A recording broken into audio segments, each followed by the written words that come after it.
From its headwaters of Lake Victoria, the Nile runs more than 4,000 miles before entering the Mediterranean Sea.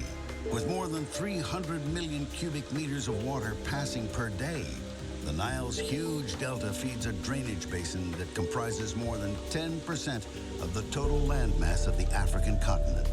With such a famed river running next door to the hunting reserve, Macris and the Chapungu Kambako crew decide a fishing cruise along the Nile is in order. A chance to see Murchison's Falls, catch a tilapia or two, and if you're lucky, a massive Nile perch found in these waters. The buffalo on the bank. Tony, look at the size of that cock. I'm trying. Is he gonna grab that bird? I don't know what he's gonna grab, but it's not gonna be me. That is a croc. You've heard the story over and over and over again about Nile crocodile. They're huge. I mean, they look like battleships going through the water. And all sorts of bird life that I hadn't seen before. Okay. Tony, we're gonna go in here and catch some tilapia, little fish live bait, and then we'll carry on and see if we can catch a Nile perch. The water may be a little bit mucky from the rain, but the guy said the timing is good. How very cool. Isn't this phenomenal? Yeah. Early morning cruise on the Nile. This is the papyrus, you know, what the Silotunga eats. And this stuff grows, when you slash it, 2 inches a day. We wanted to go fishing predominantly for Nile perch, which grows up 80, 90, 100 kilograms. So we went up there and first we had to catch some bream. On our way there, we saw a crocodile was probably 15, 16 footer, just lying on the side of the banks. Huge crocodiles here, and lots of hippo. We saw buffalo bulls on the side, just lying in the mud. And then we drove into a little sort of gully and we started catching some bream. We needed some live bait for the perch. The fishing didn't go that great.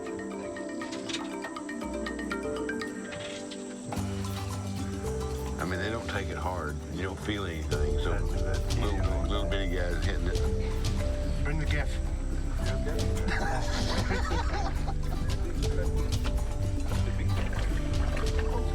Look at that. Yeah, I do have a Is that close enough? Yeah. We did catch a couple of bream, which we put into a live bucket for later. And then we took a drive up to Murchison Falls.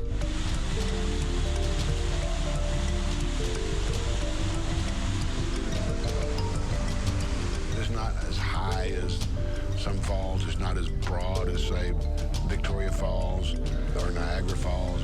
But it is a very powerful, very turbulent fall because it goes through this narrow gorge in the rock, and it is violent. And so there's foam for a mile or two beyond the fall where the water's been all churned up and aerated.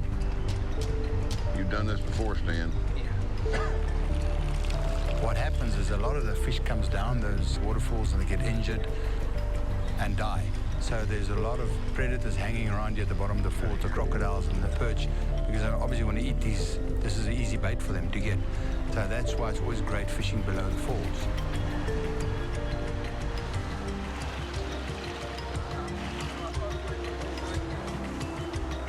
Tony, trying to see if we can catch you a Nile perch. I'd love that. They're big old fish, aren't they? Yeah. I think all the people that have been here, Sir Samuel Baker, Percival, Sir Richard Burton, it's amazing. Hemingway was here. Now us. We fished a little bit for Nile perch, caught some tilapia, but those were basically bait. And we hung one big Nile perch and it ran like we'd hung a submarine and snapped the line. So there's a big scratch on catching a Nile perch, but I'll be back next year to try. So we ended up not catching anything, but it was great to be on the Nile. It's a beautiful setting. It's amazing to be on this river. We went back, middle of the day, and then in the afternoon we went hunting again. Back on dry land, the hunt for Cape Buffalo gets underway. With overcast skies and a light breeze, the group try their luck again in the rolling hills. is always a little unnerving, especially at the start of your safari. But with the zeros rechecked, it's time to get back in the hunt.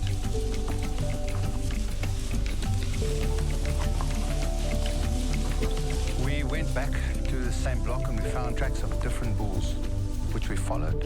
And we also found the place where they were bedding down. It was sort of mid-afternoonish, but it was cool enough.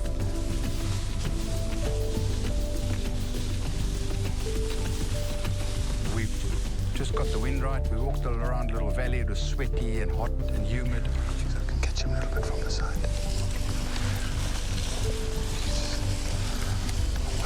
What happens normally is obviously they get up, see you on the Nile, head back towards their safety, their security area. We're going to get between them and that. Where they feel secure, yeah, so we will just hit them a little bit, try and wing them a little bit on the side. So we've got if they do take a shot and run, then we've got an open shot again. Put like a second shot or so. Okay. Just on this edge here, just on this ridge.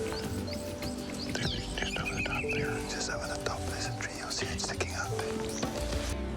Tony Macris and professional hunter Jacques Hartzenberg of Chapungu Kambako Safaris are in the Aswa Lolim Hunting Reserve of Uganda. After a miss on day one for Cape Buffalo, persistence pays off, and Macris finds himself with another chance. There was an old one and a young one again. And one of the trackers had looked at the young one and saw an open sore on his neck. And so they said, that buffalo's got a festering wound. He's going to hammer somebody walking down the roads here, riding a bicycle or a motorcycle. And a beautiful old Dagaboy bull, probably 13, 14-year-old bull. Right now. Okay.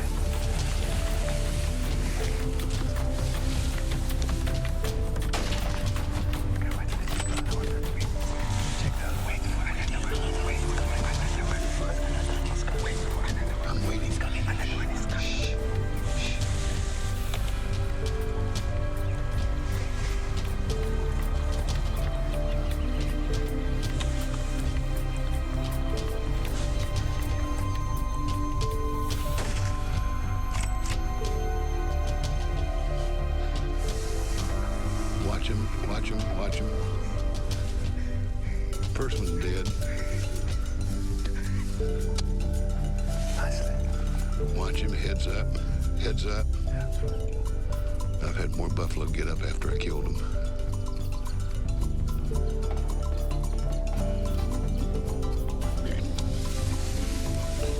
Good job, guys. The big one came out, put his head down to grade, and I shot him through the top of the wither, and he hit the ground right away. And the little one came out, and so I shot him high on the shoulder because I could tell as skinny as he was where his spine was. Well, we did it for him. after yesterday, like you say. Thank you, brother. Yeah, yesterday it was just, I waited too long. Hey. Thank you. Thank you. Well, Tony, as you can see, this bull's a bit younger, and why we took him, he has a snare on his neck. Yeah. Now, it seems like the snare came off already, but you can see his damage. And And it's still open and festering at the back. Yeah, look, this is now the winter in Uganda. So you don't have as much parasites and diseases and that. So as soon as it gets hotter, the worms would get in, then he die. But anyway, you made a great shot. 2 of them. Thank you. And then the older buffalo had 2 snare marks on his neck that had healed. So it shows you, even in an area that's tightly patrolled and less poaching than elsewhere, there's still poachers. That first one is a magic old Dugger boy. He came out first, and then the second one came in, and I saw that he had a snare mark on him. I said, just take him as well, because they become a problem for the communities. He'd kill somebody before he dies, you know. And on the other hand, you know, this also feeds the community. All the meat goes towards the community.